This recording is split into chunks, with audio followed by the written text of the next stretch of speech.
to another episode of The Food Police. Just kidding.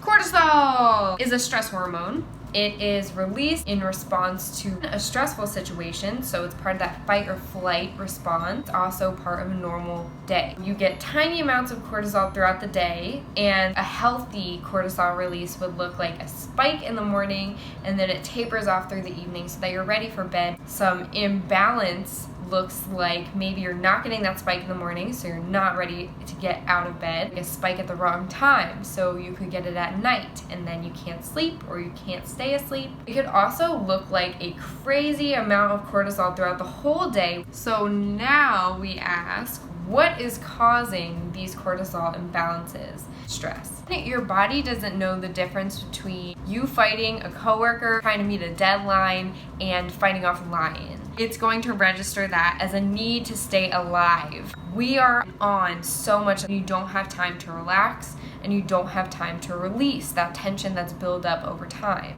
So how do you know if this applies to you? Well, crazy high or crazy low cortisol levels look like a few different things. It could be feeling stressed, overwhelmed, exhausted, burnt out, emphasis on burnout. If you can't relax or wind down after a long day of work, that's a sign. A second wind of energy at night, if you feel a little more energized when you're going to bed, and if you have a hard time staying actually asleep.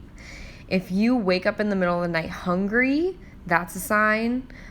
Slow starting in the morning, so you don't have that jolt of energy to get you out of bed and going. Little to no energy to exercise. Chronic headaches, dizzy, lightheaded, low blood pressure. Now, none of these things alone are, a diagnosis, but it's well worth looking into. If this is you, you might need a little bit more of relaxation. Glad you asked. Wacky amounts of cortisol or stress in the body lead to inflammation in the vessels and the gut.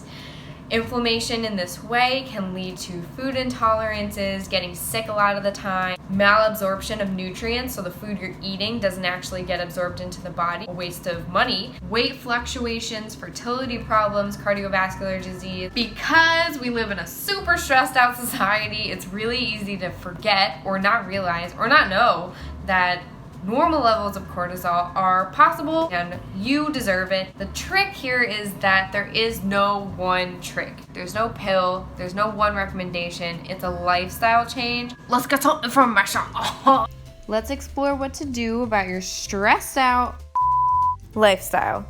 Stress management is pretty important. Getting enough sleep, getting more sleep, breath work, joyful movement, meditation. The major thing here, though, is to address what's actually causing you the stress. You can't get a new lifestyle with less stress and cortisol if you are doing the same things that got you to where you are. Think of it like a tree. You can't have a healthy tree without the roots being supplied with nutrients. And finally is diet. Dialing in that diet shouldn't be overlooked because stress and cortisol can also happen from what you're putting into your body. Some foods that would cause that inflammation that we're talking about would saturated fat. So instead of eating the saturated fat sources, have more unsaturated fat sources. Excess caffeine, to which I say instead maybe try tea or just have 1 cup instead of a trillion. Yes, I'm looking at you. Alcohol in excess, try cutting back, try some mocktails. Insufficient nutrient intake and low fiber intake, which basically is just a fancy way of saying you're not getting enough vegetables. You can look up my healthy plate. Half of your plate should be vegetables at least twice a day. Getting started there will really help to lowering the inflammation actually in the body. I hope you enjoyed this review of your stressed out life. I'm done.